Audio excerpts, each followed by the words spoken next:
네, 오늘 우리가 마무리 지을 말씀이 이제 창세기 42장 마지막 시간을 가지고자 하는데요.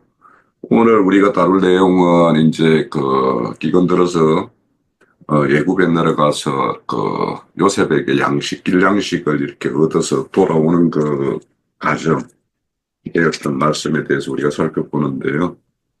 그 보면은 이제 시몬 한 명만 이렇게 옥에 갇혀 있고 나머지 9명은 이제 곡식들을 가지고 와서 가나안에 있는 집 식구들을 이렇게 굶주림을 이렇게 해결하라고 하는 요셉의 어떤 명에 따라서 이제 그렇게 하는데, 거기 보면 돌아올 때 보면은 이제 곡식 자루 안에 양식을 사기 위해서 가지고 갔던 돈도 그대로 이렇게 들어있는 것을 보고, 또 이렇게 형제들이 이렇게 그걸 반항하고 하는 모습도 보여줍니다.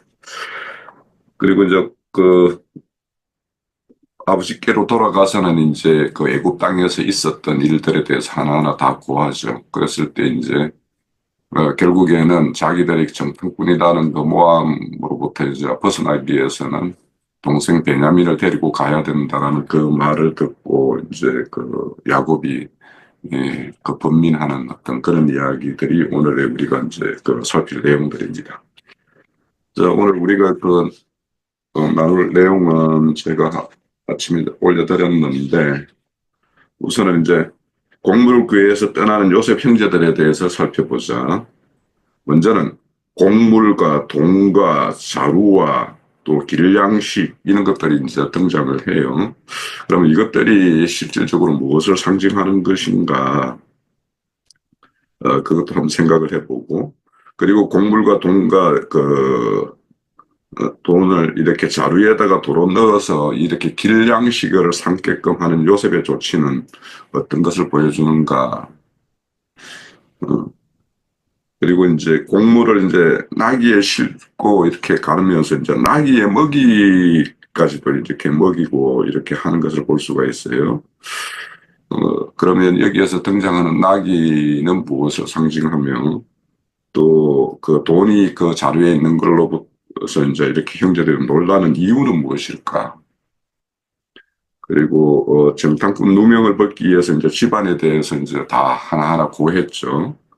그리고 그에 따른 사실과 또 이제 막내 동생 베냐민을 데리고 가야 된다라는 그 이야기를 들었을 때 그 아버지의 심정이 어떤 것이었을까 하는 것도 한번 생각을 해보고, 그리고 이제 마지막으로 이제 장자인 루벤이 이제 자기 두 아들을 두고 이렇게 맹세를 하죠. 돌아가서 베냐민과 또 옥에 잡혀 있는 시몬을 안전하게 데려오겠다라고 이렇게 약속을 합니다. 그렇지만 이제 우리가 오늘 살핀 내용에서는 야곱이 베냐민을 데리고 가라고 이렇게 허락지 않고 있죠. 그런데 이제 43장에 가면 이제 결국 내려가기는 되는데, 왜냐하면 기근이 계속되기 때문에. 이런 야곱의 모습에서 우리는 어떤 것을 이렇게 생각해 볼 것이 있을까? 이렇게 한번 생각을 해봅니다. 자, 이런 주제에 대해서 한번 나눠보죠. 자루나 길양식, 그걸 상징하는 것이 무엇인가 했죠. 이제 곡물은 또 보니까는 이 곡물을 사전에 한번 찾아보니까 이 곡물도 그 수령 번호가 다른 것도 있더라고요. 그러는데 이제 여기서 말하는 이 곡물은 그 수령 번호가 120, 아니 1250번으로 왕겨가 제거된 곡식이다 하는 그런 의미가 있더라고요. 그래서 거기에서 조금 생각을 해봤기에, 그래서 곡물은 왕겨가 제거된 곡식이니 이는 형들과 가나안 땅의 집안 식구들을 위한 주님의 먹기에 부드럽고 소화하기에 좋은 레마의 말씀인 영의 양식인 것이고 하고 이렇게 한번 생각을 해봤어요.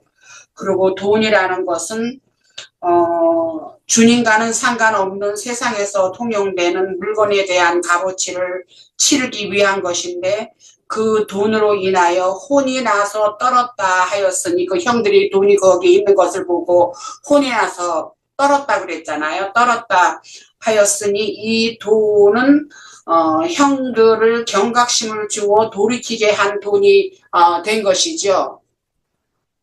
그래서 그러한 돈이 되었다 했는데 이 개혁 개정에는 돈이라고 번역이 됐는데 이 회복력에는 이걸 은이라고 번역이 돼 있어요. 그래서 또 이렇게 킹 제임스를 찾아봤는데 영어를 찾아보니까 거기도 돈이라고 되어 있는데 그 회복력 영어 성경에는 은이라고 되어 있어요. 그래서 은연중에 이것이 주님의 어떠한 은혜가 담겨져 있는 것을 상징한 것이 아닌가 그렇게 생각을 해봤습니다. 그리고 자루는 형제님이 질문에 곡물과 돈을 자루에 도로 넣고 했는데 그냥 곡물 뭐라 그래 곡물을 넣는 거를 포대라고 한다면은 이 자루하고는 좀 별도로 처리가 되는 것이 아닌가 하는 생각이 들었어요. 그래서 이 자루는 이 형들이 각각 필요한 어떠한 것을 집어넣는 것이 자루인가 하고 이 곡물을 넣는 것은 포대가 아닌가 했는데 우리 여기 개역성경에는 그것이 그릇이라고 표현을 했어요. 곡물을 명하여 곡물을 그 그릇에 채우게 하고 각 사람의 돈은 그의 자루에 도로 넣게 하고 그렇게 돼 있거든요. 그래서 이것도 조금 의문스럽기도 했는데 어찌됐든 질문에는 곡물과 돈을 자루에 도로 넣고 그렇게 또 하셨기 때문에 좀 그것이 좀 그렇더라고요. 그런데 어쨌든 저는 자루로 이제 보고 자루는 9형을 각 사람에게 9형들 각 사람에게 들어있는 여러 가지의 그 어떠함이 아닌가 하는 것으로 생각을 해봤어요. 그 개인의 어떠한 소유품이라든가 아니면 그 곡물 포대를 떠난 별도의 어떠한 것을 그 자루라고 하지 않았을까 하는 것으로 봐서 그랬고 이제 길 양식은 요셉이 형들에게 이미 앞에서 말했듯이 나는 그 앞쪽에서 보면은 사흘 만에 3일 동안을 가뒀다가 사흘 만에 형들에게 이르기를 하나님을 경외하노니 너희는 이같이 하여 생명을 보존하라 하는 자기의 의사를 뚜렷하게 전했잖아요. 이제 그랬는데 결국은 이 길양식이라는 것이 요셉이 형들에게 이미 앞에서 말했듯이 나는 하나님을 경외하노니 너희는 이같이 하여 생명을 보존하라 함처럼 형들을 위한 신앙의 지침이 되는 영의 양식을 의미한다고 생각을 해요. 그래서 이 다본에 가면은 또 이제 거기에 관련되는 어떠한 답이 나올 수 있지 않을까 하는 생각도 해봤어요. 그리고 이제 나본에 대한 질문은 곡물을 나귀에 실은 일과 나귀를 먹이는 것과 곡물과 자루에 돈이 있는 사실에 놀라는 이유 이렇게 하셨는데 곡물을 나귀에 실은 일이라고 할 것 같으면은 그것은 이제 나귀가 이 9형제들 의미하는 거로 저는 그렇게 봤어요. 그래서 그들 곧 형들 자신들이 나귀의 신분으로서 영의 양식을 받은 것이다. 나귀의 그 곡물을 실었지만 그것은 곧 형들에게 준 영의 양식이었다. 그런데 이제 그 중에 한 사람이 나귀를 먹이는 것은 그 한 사람은 스스로가 영의 양식을 먹은 것이죠. 그러니까는 나귀를 먹인다고 했지만은 자기 스스로가 취하는 그러한 것으로 생각을 해봤고,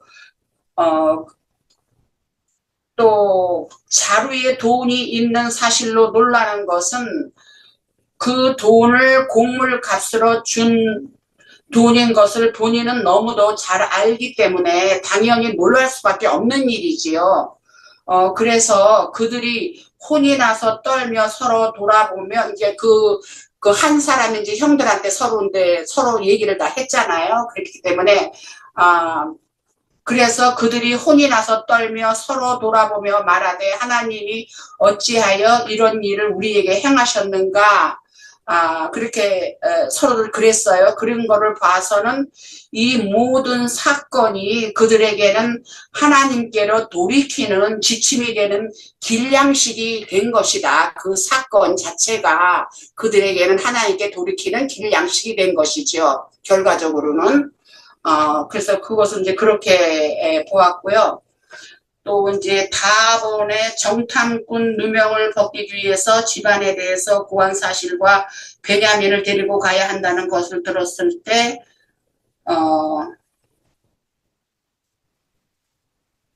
그 르우벤이 자기 두 아들을 두고 안전하게 돌아오겠다고 약속에 대해서 야곱에 보이는 모습 했는데, 이것이 사람의 생각에서는 야곱이 매우 치졸하게 보이겠으나 그 영이 되신 주님은 교회 시대에 이기는 자들이 받아야 할 육적인 재난을 이미 알고 계시므로 그들에 대한 사랑의 표현이라는 그러한 면이 있다고도 생각을 해봤고요. 그리고 르우벤이 제안을 이제 야곱이 르우벤의 제안을 거절했잖아요. 왜냐하면은 베냐민은 내 아들은 야곱이 이르되 내 아들은 너희와 함께 내려가지 못하리니 하고 거절을 했어요. 그래서 그걸로 봐서는 하나님은 때와 기한을 두고 일을 하심으로 야곱의 이러한 모습은 하나님의 경륜을 따라 아직 12지파의 회복의 때가 이르지 않음을 암시하는 것이고, 또한 르벤이 육적 장자권을 얻지 못하는 것을 또한 암시한 것이 아니었나 하는 것으로 생각을 해봤습니다. 왜냐하면 우리가 43장에 잠깐 볼 것 같으면 유다가 하는 말과 르벤이 하는 말이 너무 좀 대조적이거든요. 43장 9절에 보면 8절이구나. 유다가 그의 아버지 이스라엘에게 이르되 저 아이를 나와 함께 보내시면 우리가 곧 가리니 그러면 우리와 아버지와 우리 어린아이들이 다 살고 죽지 아니하리다 했는데, 루벤은 여기서 자기가 그러지 않을 것 같으면 두 아들을 죽이라고까지 저기를 했거든요. 그래서 그 또한 어떠한 그런 것으로 봐서 두 그룹커니와 이렇게 딱 그 제안에 대해서 거절을 당한 것은 르벤은 그 아비의 침상에 오른 그런 저기가 있는 것으로 해서 또한 그 장자권을 잃는 것처럼 이미 여기에서도 그것이 암시되어져 있는 것이 아닌가 하는 것으로 생각을 해봤어요. 네, 여기까지 하겠습니다. 예. 오늘 그 내용은 이제 애국 땅에 내려가서 곡식을 얻는 과정에서 여러 가지 어떤 우여곡절 끝에 형제 요셉에게 이제 양식을 얻어서 이제 돌아가는 어떤 그런 나머지 형제들의 모습을 우리가 볼 수 있고, 돌아가서 이제 그 애굽에서 있었던 일들에 대해서 이제 아버지께 이르는 그때 아버지의 반응, 이런 것이 오늘 이제 우리가 다루는 목적입니다. 그런데 이제 여기에서 양식을 얻는다는 것은 결국에는 요셉이 분배해 주는 것은 영의 양식이겠죠. 그래서 이제 지금 우리가 이제 양식을 얻으러 갔을 때는 양식을 사기 위해서 이제 돈을 이렇게 챙겨가지고 갔을 것인데, 돈까지 이제 온전히 이렇게 돌려받아서 이렇게 오는 모습을 우리가 볼 수가 있어요. 그래서 이것을 보면 이제 저는 여기에는 요셉에 의해서 양식이 나눠지는 어떤 이 모습만 이제 보이고 있지만, 역사상으로 이제 보면 실제로 보면은 그 애국 땅에 양식이 있다라는 소리 듣고 얼마나 많은 사람들이 몰려들었겠어요. 그러면 실질적으로는 요셉처럼 이렇게 공적으로 이렇게 이런 일을 행하는 사람이 있는가 하면 아주 그 은밀하게 이렇게 하는 데가 있겠죠. 거기에는 반드시 양식을 얻기 위해서는 그만한 대가를 지불을 하고 양식을 얻었을 겁니다. 그런데 이제 여기에 돈을 이제 다시 돌려받는다라는 것은 이제 그저 받았으니 그저 주라고 하는 어떤 그 어떤 형상을 이렇게 보여주는 것이고, 결국에는 이제 요셉이 요구하는 그 돈이라는 것은 너희들이 이렇게 양식을 분배해 줄 때 너희들의 어떤 산재물로서 너희들이 전인격적인 어떤 헌신을 이렇게 들여서 하는 일, 이것들이 이제 거기에 수반되는 것이기 때문에 이제 그것이 요셉이 요구하는 어떤 그런 대가일 것이고, 그 돈은 오히려 도로 돌려줘서 그것을 이제 가지고 이제 돌아가는 것은 결국에는 요셉은 이제 이방인 시대 때 그렇게 전도 사역을 하는 어떤 그런 게 표상이라면, 이제 우리가 앞서서 우리 마태복음에서 배웠지만 10장에서 그 유대 땅에 파송될 때는 전대도 챙겨가지 못하게 하잖아요. 신발도 챙겨가지 뭐 양식 모든 것들을 이렇게 그 챙기는 것을 이렇게 금하고 있지만, 누가복음에 가면 22장에 가면은 이제 그 이방인 땅에 이렇게 나아갈 때는 그 뭡니까, 전대도 챙기고 배낭도 챙기고, 그리고 너희들이 금이 없으면 그 돛을 이렇게 팔아서 이렇게 금을 사서라도 이렇게 챙겨서 가라고 이렇게 말씀을 해요. 그래서 이런 것들은 결국에는 이제 그 전대에 돈을 챙겨서 이렇게 가는 것은 이방 시대 때의 사역자의 어떤 모습을 이렇게 보여주는 것이라고 볼 수 있을 것 같고, 그리고 이제 여기에 길양식을 이제 요셉에게 이제 이렇게 챙겨주는 것은 결국에는 사역을 담당하는 사람이라면 당연히 그 주님께서 모든 것을 이제 책임져 주신다라는 어떤 그런 것을 우리가 보여준다고 생각해요. 그래서 우리가 말씀 중에 보면 곡식을 밟아 떠는 어떤 소의 그 입에 망을 세우지 마라 하는 것처럼 그런 어떤 싹스를 이렇게 지불해주는 어떤 그런 모형이라고 볼 수도 있을 것 같고, 그런데 이제 이런 싹스를 지불하지 않고 이렇게 품꾼을 이렇게 썼을 때는 그 품꾼들의 어떤 싹스의 소리가 이렇게 주수하는 자의 우는 소리가 이렇게 주님의 귀에 들린다, 이런 말도 해요. 그러니까 불의한 자들은 그런 싹스를 지불하지 않고 일을 시키지만 주님께서는 당신의 일에 어떤 그 일꾼으로 쓰임이 있는 자들에게는 이렇게 길양식을 다 챙겨서 이렇게 담당해 주신다라는 것을 우리가 알 수가 있을 것 같고, 그런데 이제 거기 그 곡물의 그 자루에 돈이 있는 것을 보고 이렇게 깜짝 놀란다라고 이렇게 하는 것은 실질적으로 이제 거기에 그 곡물 나귀를 심는 일과 나귀를 먹이는 일, 이거는 이제 여기에서 나귀라고 하는 것은 저는 그렇게 보여요.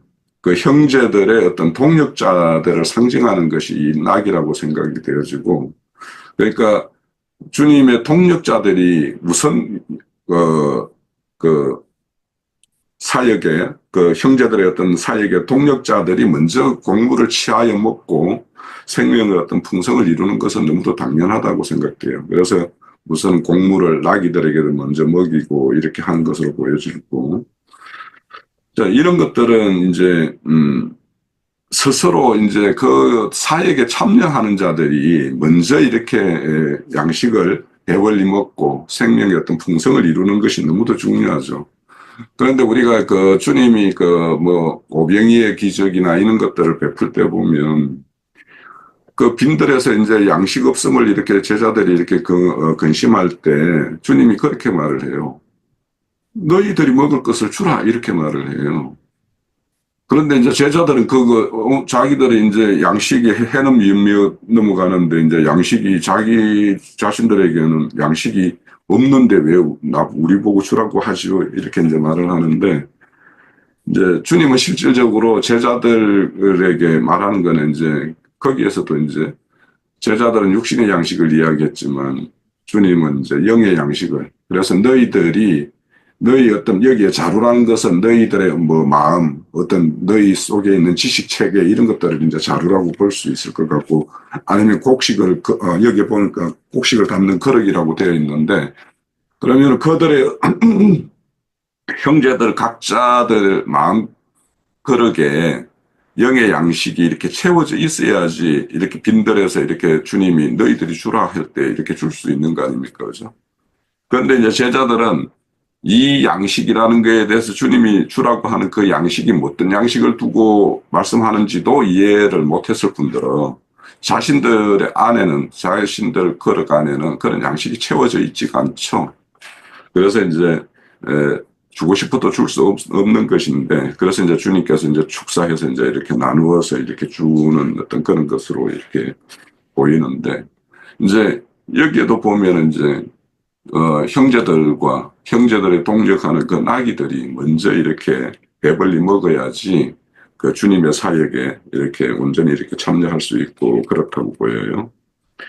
그리고 이제 돈이 자루에 그대로 있는 것을 보고 놀랐다라고 하는 것은 이제 당연히 이제 자신들은 그 양식을 돈 주고 사야 된다라고 생각했는데 돈이 그대로 있으니까 이제 놀라는 것인데, 뭐 우선 겉으로 보면은 정탐꾼으로 이렇게 오인받는데 돈까지도 뭔가 자신들이 이렇게 뭐 훔친 거나 아니면은 불법으로 이렇게 대금을 지불하지 않은 거나 뭐 이런 걸로 오인했을 것이라고 이제 형제들은 생각을 했겠지만, 그러나 이제 그 요셉은 그것을 형제들의 어떤 뭐 길냥식이나 어떤 전대의 어떤 그런 어떤 이방 땅의 어떤 사역 이런 것들을 이제 F에서 보여주는 것인데, 저는 이걸 보면서도 또 하나 생각나는 게, 이제 우리가 그 희생제물을 드렸을 때 보면은 거제로 드리거나 했을 때 이제 그 드린 것을 이렇게 돌려받아서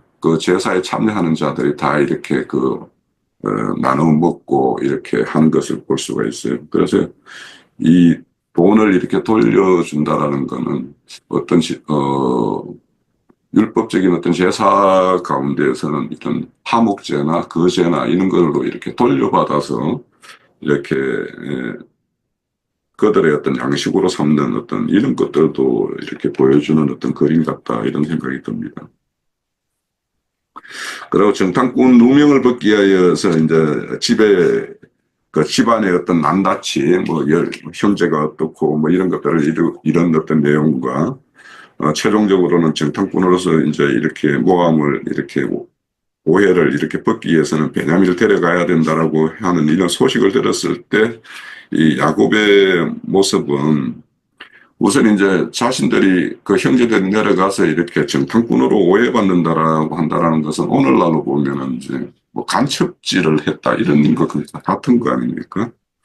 그러면은 이제 그런 어떤 적국인으로 생각을 하니까 또 이렇게 정탐꾼이라고 이렇게 이야기하는 것이고, 그러면은 그렇게 오해받는 그 현장에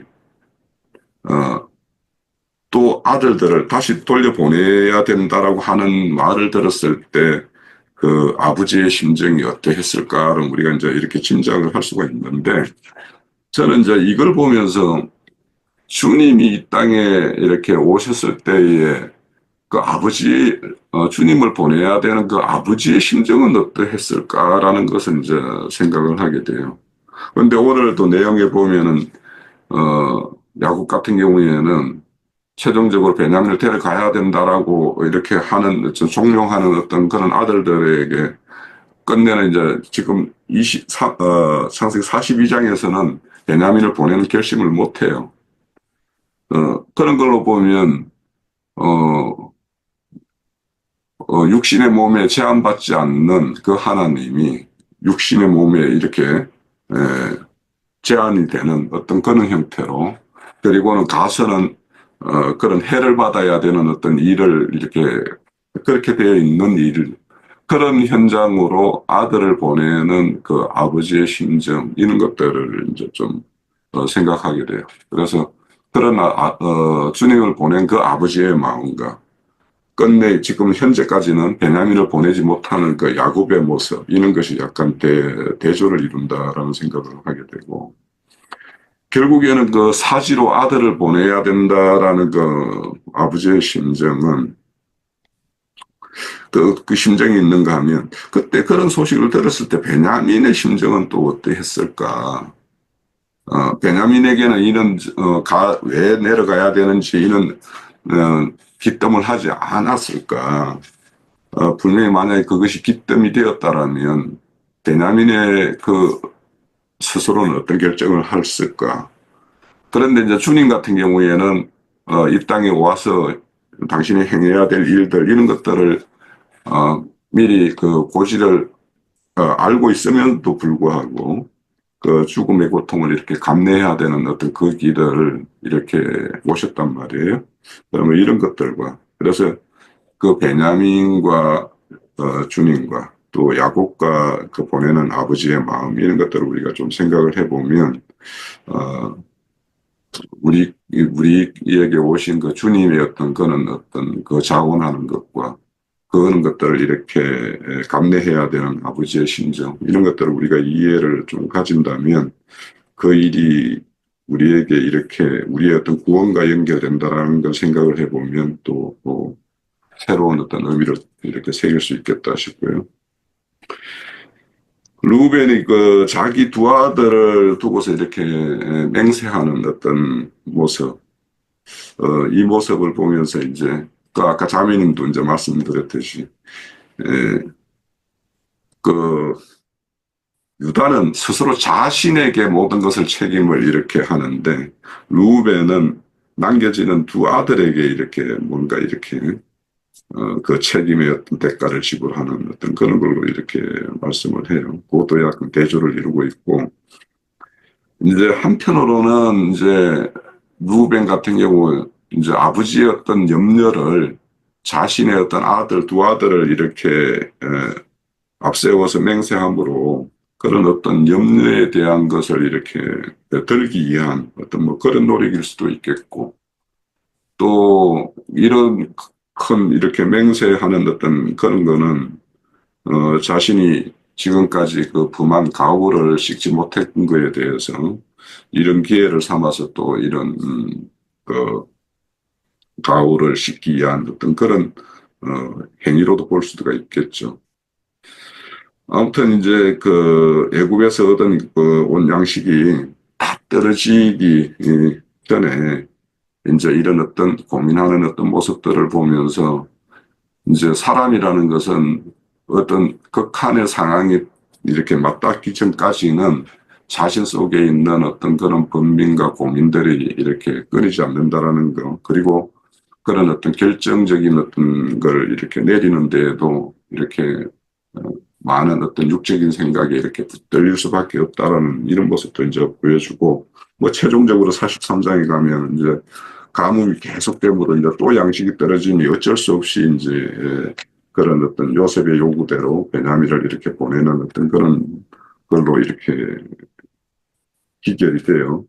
이런 걸 보면 어떤 요셉의 요구는 우리 주님의 어떤 요구인데 주님의 요구가 이렇게 이루어지는 데에는 그 어떤 사람의 생각의 어떤 끝을 봐야지만이 결국에는 이런 뜻대로 이렇게 행해지는 어떤 그런 것들도 이제 오늘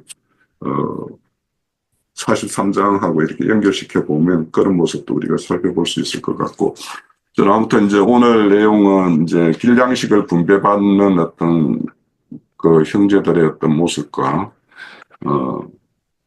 또 양식은 이렇게 얻어왔지만 또 다른 어떤 근심거리를 안고 있는 그 야곱에 속한 자들 그런 거 보면 이 땅에 어떤 육신을 입고 사는 사람들의 어떤 그런 고민과 새로운 또 주어지는 일들 이런 것들이 끊이지 않고 이렇게 이어지는 것이 결국에는 그런 고민거리가 우리의 어떤 구원하고도 이렇게 그 맥을 같이 하고 있다. 그래서 평탄하고 아무 걱정 없으면 좋겠지만 우리가 살아가는데 이렇게 걱정거리가 이렇게 주어지는 것도 이것도 하나의 우리의 어떤 구원을 이루어가는 과정에서 필요한 어떤 필수적인 어떤 과정이니까 우리에게 그렇게 던져주는 것이 아닌가 이렇게 생각을 하면 또 한결 또 마음을 이렇게 좀 가볍게 할 수 있는 것도 아닌가 이런 생각을 합니다. 자, 제 증거는 마칠게요. 예. 말씀을 드릴게요. 그러기 전에 그 42장 17절을 보면은 정탐꾼으로 오해를 받아가지고 다 함께 3일을 가두고 난 다음에 이제 지금 길량식을 준 거잖아요. 함께 3일을 가두었더라 하고 사흘 만에 요셉이 그들에게 이르되 나는 하나님을 경외하노니 너희는 이같이 하여 생명을 보존하라. 근데 양식하고 직결된 거잖아, 이게. 근데 잠깐 제가 그 엘리야한테 그 열왕기상 보고 잠깐 생각이 났거든요. 열왕기상 19장, 열왕기상 19장, 그 19장 그 한 절만 딱 볼게요. 뭐 다 아시니까 길게는 안 보고 그 5절 하고 9절만 볼게요. 노뎀나무 아래에 누워 자더니 천사가 그를 어루만지며 그에게 이르되 일어나서 먹으라 하는지라. 그 이제 그 밑에 그에 이제 다 보면 숯불도 있고 구운 떡도 있고 한 병 물이 있고 이에 먹고 마시고 누웠더니 7절에서 볼게요. 여호와의 천사가 또 다시 와서 어루만지며 이르되 일어나 먹으라. 내가 갈 길을 다 가지 못할까 하노라 하는지라. 이에 일어나 먹고 마시고 그 음식물의 힘을 의지하여 40주 40야를 가서 하나님의 산 호렙에 이르니라. 엘리야가 그곳 굴에 들어가 거기서 머물더니 여호와의 말씀이 그에게 임하여 이르시되 엘리야가 내가 어찌하여 여기 있느냐. 이제 이런 말씀을 주셨을 때 길량식이라는 것이 하나님의 그 말씀이잖아요. 근데 이제 우리가 이 길을 가면서 말씀이 부족하든지 어떤 상황이 왔을 때 주님이 말씀을 주지 않으면 기력이 없어요. 어떤 그 대처가 안 돼요. 이렇게 우리 그래서 주님 말씀을 주세요. 주님 말씀을 주셔야 제가 소생할 수 있어요. 주님 말씀을 주셔야 살 수가 있어요. 그 말씀을 붙잡고 이 길을 갈 수가 있어요. 이제 우리가 이러잖아요.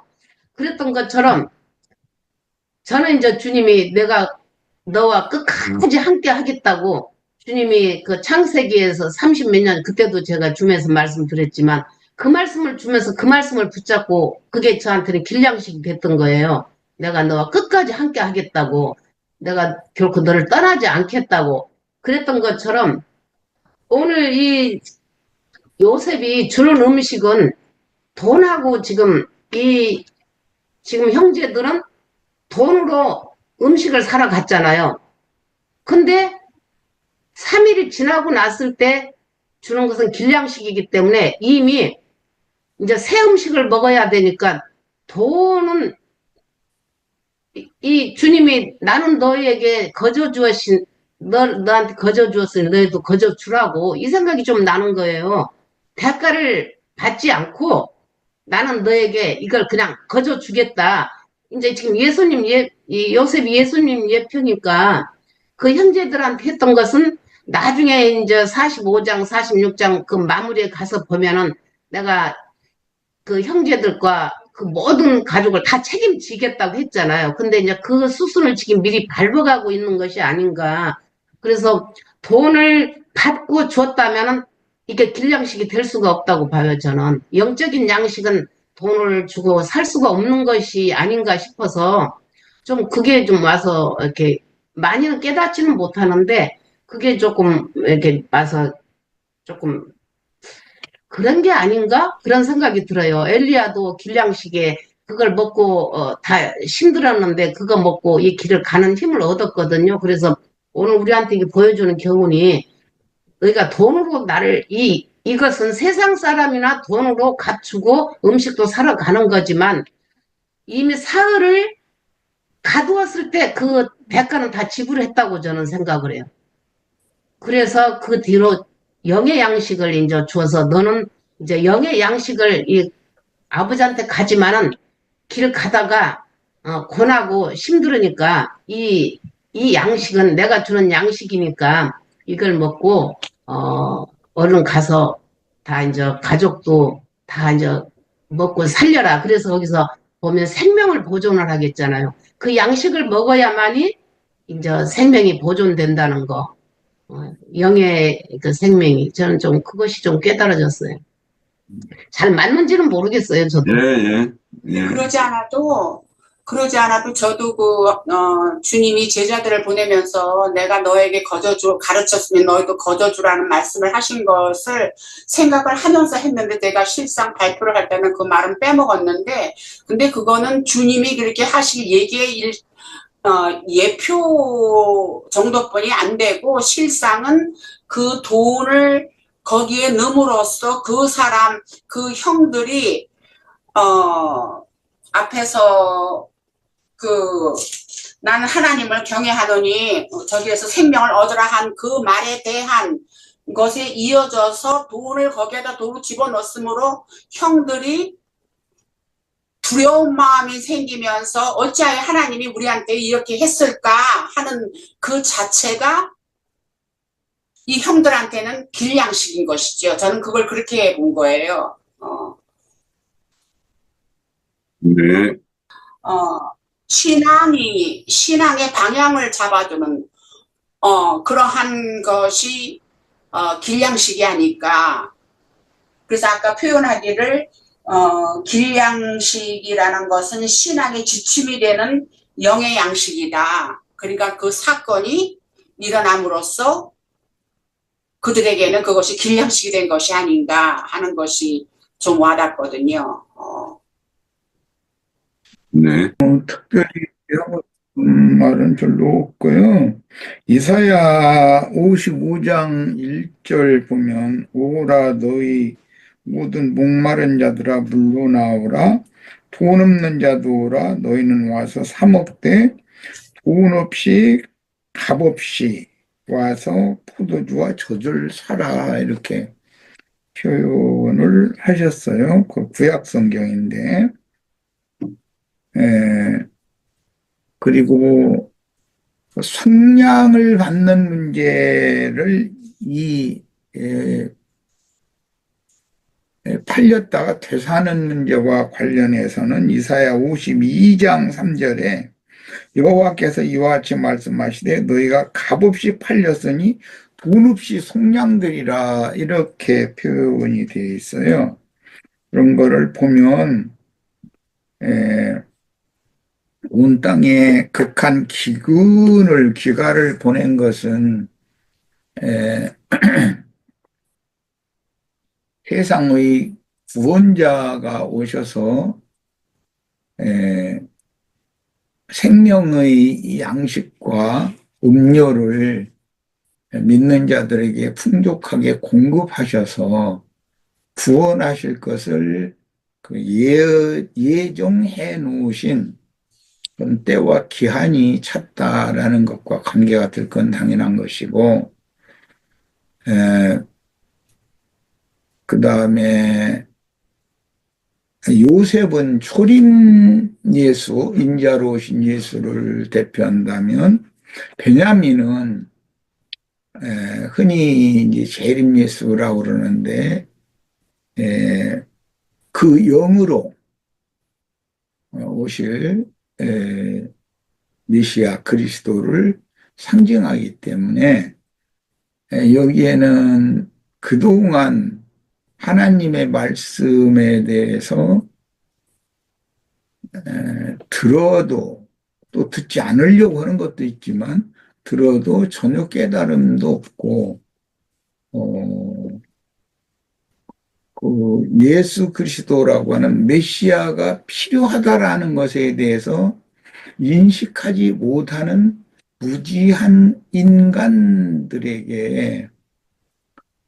구원의 때가 오고 있다라는 것을 보여주는 암시다.